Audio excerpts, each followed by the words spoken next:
Hey guys, geek into everyone. Today I'm gonna tell you about my 1 month Python course, and today is day number 11. So let's start.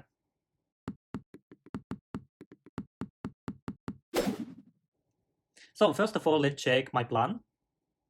Okay, here's my plan, and today is day number 11. The topic is more on object-oriented programming, OOP, inheritance, polymorphism, and encapsulation. So let's copy this line.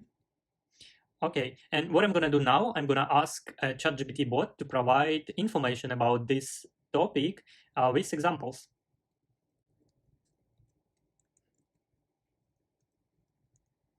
Okay, here we go. Press enter. So now we are waiting for reply from ChatGPT bot.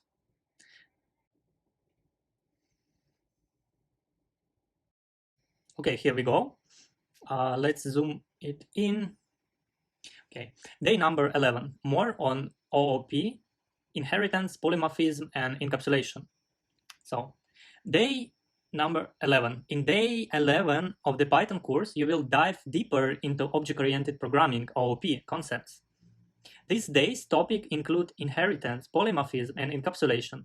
These concepts are fundamental to understanding and implementing advanced object-oriented designs and are widely used in Python development. Point number 1, inheritance. Inheritance is a mechanism that allows you to define a new class called a derived class or subclass based on an existing class called a base class or superclass. The derived class inherits the attributes and methods of the base class, allowing you to reuse code and create specialized classes. The syntax for creating a subclass is as follows. So you see here, subclass specific attributes and methods. So subclass and base class.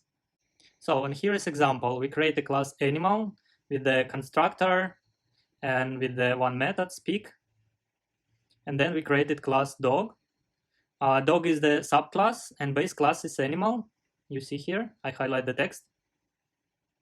So when we create a class cat, cat is subclass, animal is a base class. Okay, and dog and cat class had the method speak. Here we go, when we create object of the class dog or cat. So point number 2, polymorphism.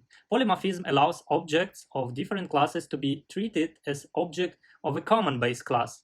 It enables the use of a single interface for different types of objects, providing flexibility and extensibility in your code.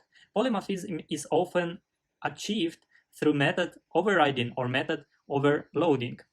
So there is example here. There is a creating of class shape, and there is a method inside, and there is a creating of class rectangle with the main class shape, and rectangle is a subclass where we define a constructor in it, and there is a area method, as here on the shape, and there is a class circle with the and shape is the main class, and there is a init constructor as well, and we define here a area method named area, and for this loop you can see an output here.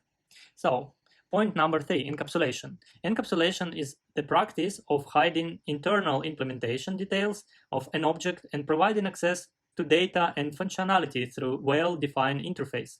It helps in achieving data abstraction, security, and code maintainability. In Python, encapsulation is often implemented using access modifiers such as public, private, and protected. So here's an example. See the class car with the init method. Here you see it's a protected attribute. And last one is the protected method. And note, the convention in Python is to use a single underscore prefix like that to indicate the protected attributes or method, although it is still accessible outside the class. By understanding inheritance, polymorphism, and encapsulation, you will be able to design more robust and flexible object-oriented programs in Python. These concepts are foundational in building complex software systems. So thank you guys for watching this video. I hope you like it. See you on the next video. Ciao, ciao.